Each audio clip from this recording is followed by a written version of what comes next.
안녕하세요. 차업주의 이프리입니다. 날씨가 제법 선선해진 요즘이네요. 짧은 가을처럼 최근 이어지는 조정 또한 짧기를 바라며 이번 주도 시작해보겠습니다.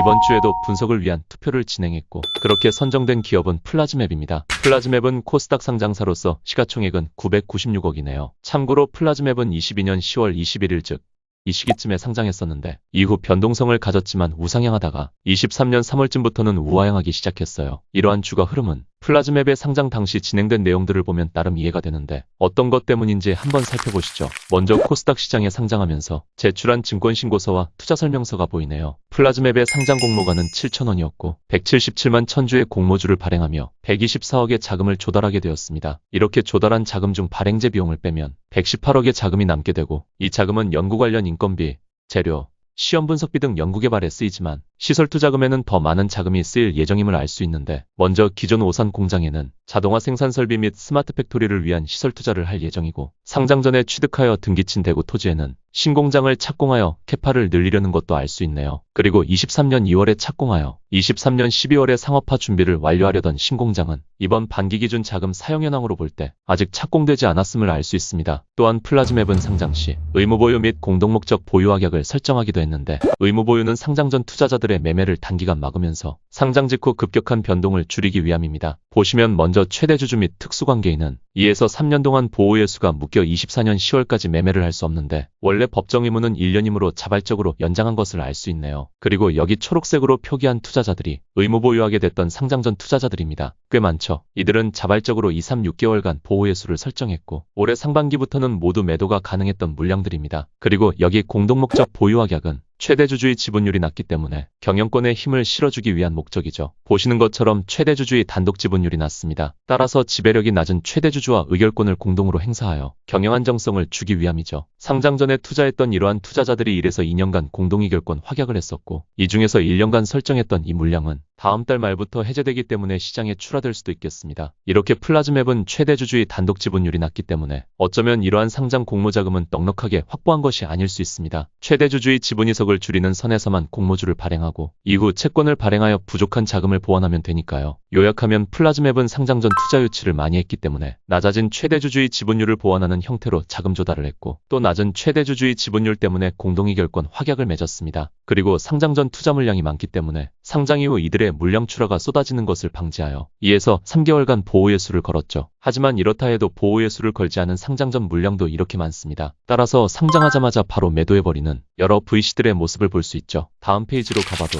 보호예수를 걸지 않은 상장 전 투자자들의 지분 매도가 계속 이어지죠. 이들은 5% 이상 주요 주주의 1% 이상 지분 변동이므로 공시 의무가 있어 공시됐지만 23년 1 2월부터는 2에서 3개월간의 보호예수 기간이 해제된 5% 미만 투자자들의 매도까지 이어졌을 겁니다. 의무공시 사항이 아니기 때문에 볼 수는 없지만요. 게다가 플라즈맵은 추가 자금 조달을 했었군요. 최대 주주의 낮은 단독 지분율로 인해 공모자금을 부족하게 조달했으니 지분 이석을 줄이는 형태로 자금 조달을 보완했겠습니다. 하나씩 봐보죠. 전환사채로는 120억의 자금을 조달했습니다. 만기시 이자를 지급하는 형태였고 전환가액은 산술평균가로 정해진 6,440원이었으나 4,510원까지 조정될 수 있는 리픽싱 조건이 있습니다. 이후 아직 시가 하락으로 인한 조정은 없었는데 현재 주가가 5,170원이므로 플라즈맵은 리픽싱 리스크를 가진 기업으로 볼 수 있죠. 그런데 특이한 점은 시가 하락으로 인한 리픽싱 가능일이 전환사채 발행 후 1년 된 시점과 이후 6개월마다입니다. 24년 1월, 7월, 25년 1월 이렇게 되겠군요. 일단 내년 1월까지는 시기적으로 얼마 남지 않았기에 이 부분은 매도세로 작용할 수 있겠어요. 그리고 이 전환사채는 전환사채 규제가 도입된 21년 12월 이후에 발행된 것이므로 이렇게 하향 리픽싱을 넣었으면 상향 리픽싱도 의무적으로 넣어야 합니다. 따라서 이렇게 상향 조건도 넣는 것을 알 수 있어요. 만일 전환가액에 하향 조정이 된 이후 채권 투자자들이 상향 조정을 원치 않아 전환권을 행사한다면 이들이 주가 상승을 전망하고 있다고 볼 수 있습니다. 일단 내년 1월 하향 조정 시기까지는 접근하지 않는 편이 좋아 보이네요. 그리고 전환 청구 가능일이 보이는데 아직 채권 투자자들이 차익을 얻고 있지 못하니 중요하지 않겠고 여기 콜옵션과 풋옵션을 봐야죠. 콜옵션은 이렇게 회사가 지정하는 3자가 전환가에게 주식으로 전환할 수 있는 권리를 주는 것이므로 부족한 최대 주주의 지배력 강화를 위해 쓰일 수 있습니다. 여기 콜옵션 비율을 20%로 설정한 것도 보이는데 이 또한 21년 12월 전환사채의 규제가 적용되면서 최대 주주 및 특수관계인이 가진 지배력 이내에서만 콜옵션을 설정할 수 있게 변경되었죠. 당시 임유복 및 특수관계인의 지분은 공동의결권의 확약을 한 주주까지 포함되었으므로 27% 이내에서 콜옵션을 설정할 수 있었던 것입니다. 그리고 풋옵션은 채권 투자자들의 조기상환 청구인데 25년 11월부터 청구할 수 있으니 아직 멀었죠. 현주가가 전환가액보다 낮다 해도 아직 고려하기는 이르네요. 이러한 투자에는 재무적인 투자자들이 참여했습니다. 현 시점 플라즈맵은 전환, 상환 리스크는 낮지만 리픽싱 리스크 시기는 도래하고 있음을 알 수 있군요. 다음은 유상증자입니다.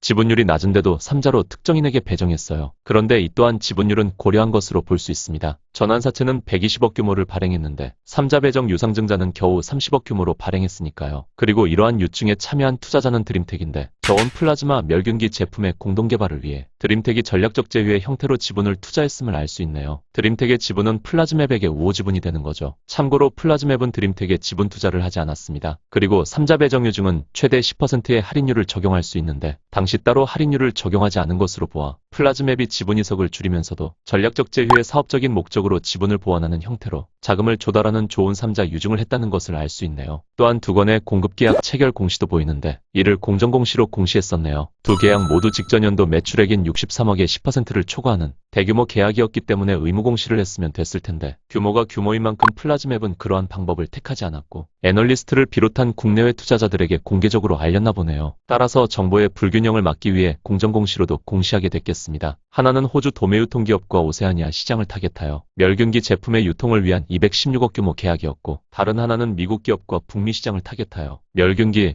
표면 처리기 제품의 유통을 위한 895억 규모 계약이었습니다. 멸균기는 의료기구의 세척, 건조, 멸균 과정에 사용되고 표면 처리기는 임플란트와 같은 시술 전 불순물을 제거하는 역할을 하죠. 플라즈맵의 직전 연도 매출액 대비 엄청난 규모의 공급 계약을 따낸 것이니 상당히 긍정적이군요. 특히 미국 유통기업인 QMED는 마스터 디스트리뷰터 같은데 QMED가 북미 시장에서 밀접한 관계를 가진 최종 고객사도 보유하는 등 여러 유통 채널을 가진 도매기업인가 봅니다. 시총 1000억밖에 되지 않는 플라즈맵이 규모 대비 상당히 큰 공급 계약을 따내고 있는 것으로 보아 멸균기 제품이 꽤나 수요도 있고 경쟁력도 좋은 것 같은데 이러한 생산을 커버할 수 있는 캐파를 가졌을지가 의문이네요. 또한 두 계약 모두 계약 기간은 5년이므로 지금 당장 매출액이 고르게 발생된다기보다는 추후 어느 시점부터 급격히 증가할 수 있을 텐데 일단 이를 방지하기 위해 최소 발주 수량의 약정을 걸어뒀나 보군요. 보고서에서 플라즈맵의 생산 능력을 확인봐야겠어요. 이제 다음 페이지로 넘어가면 30% 실적 변동 공시가 보이는데 22년 매출이 21년보다 2배나 증가했네요. 다만 순손실은 더욱 확대되었습니다. 보통 이 정도로 매출이 늘어나면 이익이 함께 늘어야 하는데 아직은 매출을 발생시키기 위한 제조 과정에서의 매출원가 및 판매 과정에서의 판관비 등 비용적인 부분이 안정화되지 못한 모습인 것 같네요. 그래도 유동성과 존속성에만 문제만 없다면 이러한 매출 물줄기가 확대해 나가는 모습은 긍정적이죠. 기업은 무엇보다도 성장성이 붙어 있어야 합니다. 여기 감사보고서로 존속성도 확인해보자면 코스닥 상장사인 플라즈맵은 매출 요건과 자본 잠식 요건에는 해당되지 않으나 법차손이 자기 자본의 50%를 초과하는 요건과 영업손실 4년 연속 요건에는 해당되는 것을 알 수 있네요. 그러나 플라즈맵은 기술 특례로 상장한 기업이기 때문에 현재 문제가 되는 영업손실 요건은 면제가 됩니다. 그리고 또 문제가 되는 법차손 요건은 2025년부터 적용되죠. 매출 요건은 2027년부터 적용되지만 현재 문제되지 않고요. 그런데 자본 잠식 요건은 특례 기업에도 유예기간이 적용되지 않으므로 플라즈맵은 자본 잠식 요건에 특히 큰 주의를 해야겠습니다. 플라즈맵 사업의 안정화가 늦어서 상장 전에 운영을 위한 많은 자금 조달을 해왔으므로 이미 자본금이 자기 자본 대비 꽤 큰 상황임을 알 수 있어요. 따라서 플라즈맵은 자금 조달을 이어가야겠고 동시에 지분 이석과 자본금 증가를 상당히 주의해야 합니다. 전환사채 등 채권 형태의 자금 조달으로는 자기 자본을 늘릴 수 없으니 보통주 혹은 전환우선주의 발행이 필요하겠고 이는 바로 지분 이석으로 이어지기 때문에 쉬운 상황은 아니겠네요. 자기 자본 대비 자본금이 이렇게나 크다면 사업이익이 제대로 터나기 전까지 자금 조달을 이어갈지라도 자본금이 증가하는 속도도 빠르기 때문에 자본 잠식으로부터 자유로워지기는 쉽지 않습니다. 따라서 플라즈맵은 자본 잠식 리스크를 안고 사업의 전환을 위해 노력하면서 자금 조달을 이어가야 합니다. 만일 단연간 사업이익에서의 턴이 제대로 되지 않으면 자본금을 줄이는 무상감자를 할 수밖에 없으니까요. 이 점이 플라즈맵에게 가장 중요한 부분이 되겠군요. 그리고 여기 임유봉 대표의 대량 보유 상황 보고서를 보면 멸균기 공동개발을 위해 3자 배정으로 투자한 드림텍도 1년간 공동의결권 확약을 맺어 경영권에 힘을 실어줬네요. 따라서 이렇게 최대 주주 및 특수관계인의 지분이 늘었어요. 게다가 소량이지만 이렇게 장내 매수하는 모습도 보이는데요. 임유봉 대표는 단독 지분도 적고 자금 조달도 이어가야 하기 때문에 이렇게 될 수 있을 때마다 지분을 늘리려고 해야 할 겁니다. 그리고 공동의결권으로 경영권을 확보해야겠고요. 여기서 공동의결권을 맺은 인탑스는 플라즈맵 표면 처리기의 외주 생산을 위해, 드림텍은 플라즈맵 멸균기의 외주 생산을 위해 각각 전략적인 제휴관계를 가진 상황이라고 하네요. 그런데 이러한 보호 예수를 맺었다고 해도 어쨌든 남이고 기간의 약정이 있기 때문에 이들에게 도움을 받는 건 한계가 있죠. 플라즈맵은 지분 이석을 최대한 줄여가면서 자금 조달을 해야 하고 동기간 단연간 사업에서 이익으로 제대로 전환하지 못하면 어쩔 수 없이 감자를 해야 합니다. 공동의결권은 당장 23년 10월에 40만 주가 해제되고 24년 2월에는 드림텍 물량인 47만 주가 추가로 해제되며 24년 10월에는 마지막 86만 주까지 해제되므로 공동의결권이 해제된 후에 임유봉 대표 지배력은 크게 떨어질 수 있어요. 앞으로 임유봉 대표는 경영권을 유지하면서 자금 조달을 하고 그러면서 사업의 이익을 전환해야 하는데 결코 쉽지만은 않을 거라 생각되네요. 아주 만약에 플라즈맵이 무상감자를 하게 되면 상당한 신규 진입 포인트가 발생될 수 있어 보여요. 플라즈맵도 지켜보는 기업에 추가해도 좋겠습니다. 참고로 여기 있는 주요 계약 체결 공시는 주담대 계약이 아니라 공동의결권 계약 수량입니다. 다행히 임유봉 대표 및 특수관계인은 주담대 계약이 없네요. 그리고 공급 계약 공시가 하나 더 보이는데 이는 앞서 미국 마스터 디스트리뷰터와 체결했던 계약에 실제 발주서를 수령한 건으로 볼 수 있습니다. 이번 발주서는 11억 규모이기 때문에 총 계약 규모인 890에 비해 아직은 제대로 공급이 되고 있지 않은 것을 알 수 있네요. 이런 속도가 이어진다면 재무 리스크가 다가오니 위험하겠군요. 또 다음 페이지로 넘어가 보면 FDA 승인 공시와 공급 계약 체결 공시가 보이네요. 소형 멸균기와 부속품인 카트리지의 FDA 승인을 받았군요. 이로 인해 총 15개국의 FDA 의료기기 인증을 획득하게 됐다고 하니 지속적으로 시장 확대에 박차를 가할 수 있겠습니다. 공급 계약 체결 공시도 봐보면 한 건은 QMED와의 계약으로 인해 수령받은 개별 발주서이지만 역시 아직은 금액이 작고 다른 한 건은 국내 의료기기 유통기업과의 계약이네요. 플라즈맵은 이렇게 여러 채널을 통해 국내외 병원 영업을 하나 보군요. 이번에는 주식 매수 선택권 행사 공시가 있는데 임직원들이 현주가보다 2배 이상 낮은 행사가에 스톡옵션을 행사했네요. 덕분에 임유봉 및 특수관계인 지배력이 올라가기는 했으나 스톡옵션 행사 물량에 공동의결권 계약을 맺지는 않았네요. 게다가 이 물량들은 보호예수 기간도 없으니 현주가보다 꽤나 낮은 가격에 행사한 이 물량들은 추후 차익 실현을 위해 출하될 수도 있겠습니다. 이외에도 플라즈맵에는 현주가보다 낮게 부여한 스톡옵션 잔여 수량이 90만 주가량 되네요. 이 물량들은 대부분 24년 말까지 보호예수가 걸려있어 행사 이후에도 차익 실현을 위한 출하를 방지할 수도 있겠으나 그래도 주가보다 낮은 물량이 많은 것이니만큼 알아둬야겠군요. 이후에도 플라즈맵은 이렇게 63만 주의 스톡옵션을 추가로 부여했습니다. 현재 자금 사정이 좋지 않으니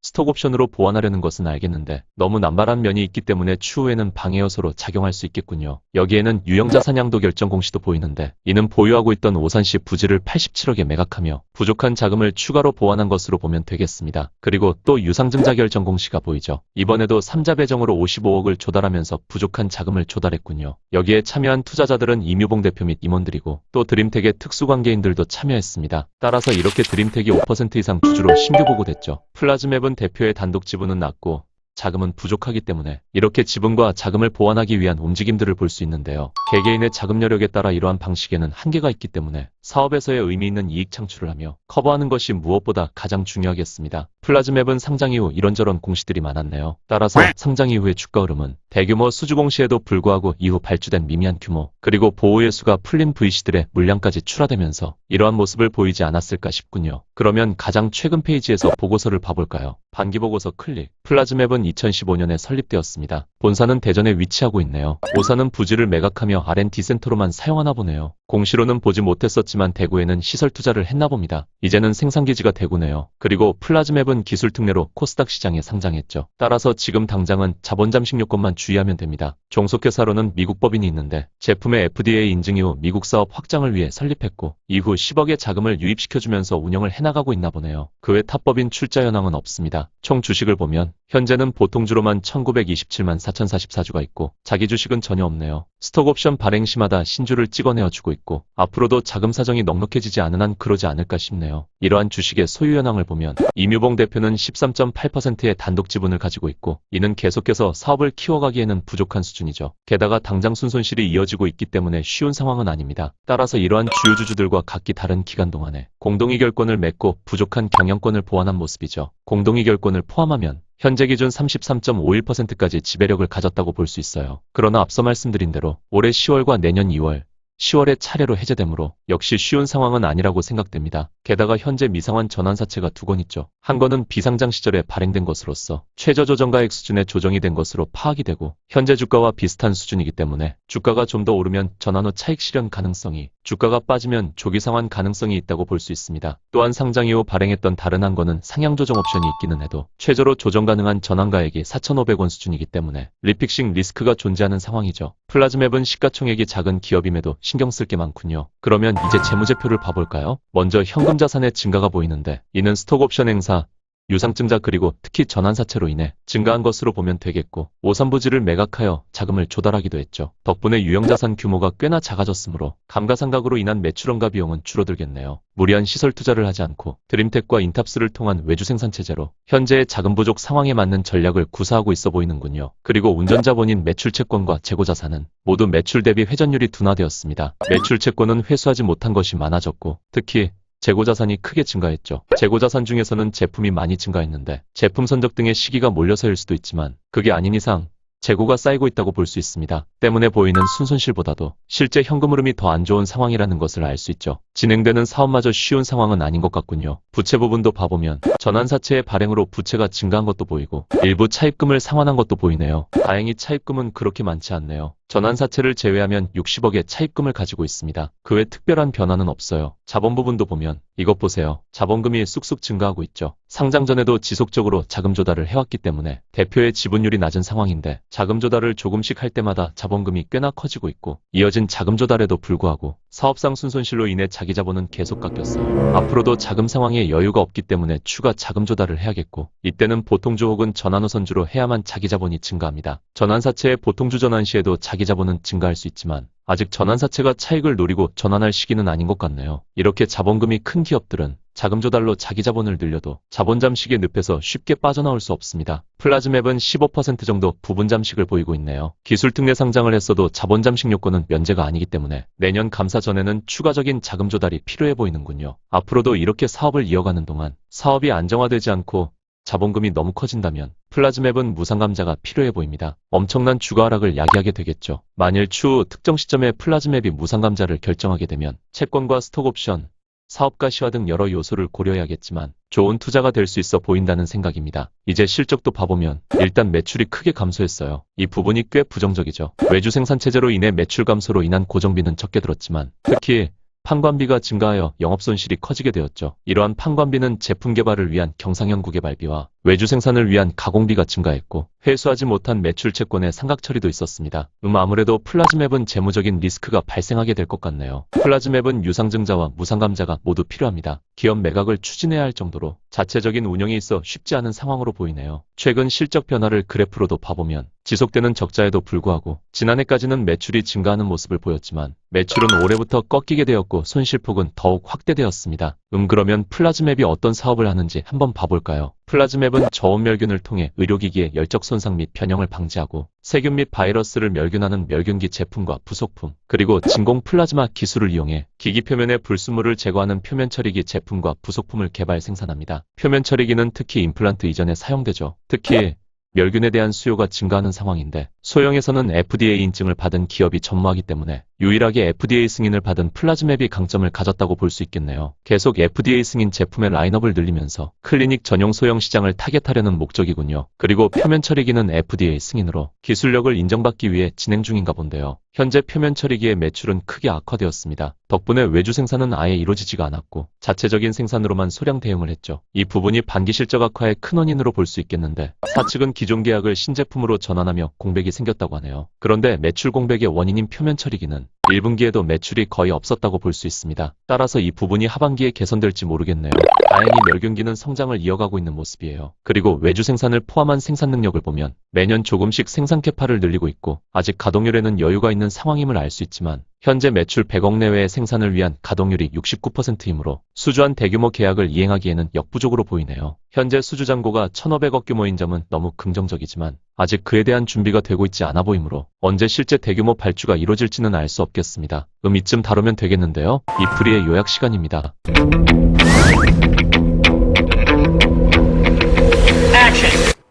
플라즈맵은 넉넉하지 못한 재무 상황을 가졌고 특히 자기 자본 대비 큰 규모의 자본금은 치명적입니다. 물론 최대주주의 낮은 지분율을 고려하여 앞으로도 희석을 줄이면서 공동의결권으로 지분 강화를 하려는 모습을 보여줄 수 있겠지만 현재 순손실 규모가 크고 단기간 사업에서의 이익 전환도 쉽지 않아 보이며 갚아야 할 채권들까지 있습니다. 따라서 플라즈맵은 사업 이슈로 재무가 개선되는 것보다는 무상감자로 자본금을 확 낮추고 즉 자본 잠식을 회피한 뒤 대규모 채권 발행으로 지분 이석을 막는 자금 조달을 할 필요성이 있어 보이네요. 자본금을 크게 낮춰 자본 잠식을 피한 뒤에는 굳이 보통주로 자금 조달을 하지 않아도 되니까요. 상황에 맞게 전략적 제휴를 맺어 외주 생산 체제로 가고 공동의결권으로 경영권을 임시기간 동안 강화하고 유유부지도 매각하여 유동성을 확보하는 등의 경영이지는 좋지만 결코 자본 잠식의 늪에서 나오기는 어려울 겁니다. 물론 FDA 승인을 유일하게 받은 멸균기의 사업성은 좋아 보이지만 수요가 급격히 증가하는 시기도 아닌 것 같고 대규모 발주를 대응할 수도 없어 보이는군요. 유일하게 소형 멸균기에서 FDA 승인을 받은 기술력으로 어쩌면 매각을 추진할 수도 있겠지만 그러한 것에 기대어 투자하게 된다면 무상감자 리스크를 지게 될 수 있다고 생각됩니다. 주가 상승 이후 쏟아질 수 있는 스톡옵션 물량들도 상당하고요. 따라서 플라즈맵은 진행되는 사업을 보면서 또 120억 규모 전환사채의 전환가액 하향 조정 가능성을 지켜보면서 추가 자금 조달 및 점점 높아지는 무상감자 리스크를 노리는 편이 좋아 보입니다. 플라즈맵은 관심 종목으로 추가하여 종종 다뤄봐야겠네요. 무상감자를 결정하게 되면 좋은 진입 기회가 될 수 있겠습니다. 오늘도 차트 없는 주식 투자였습니다. 감사합니다.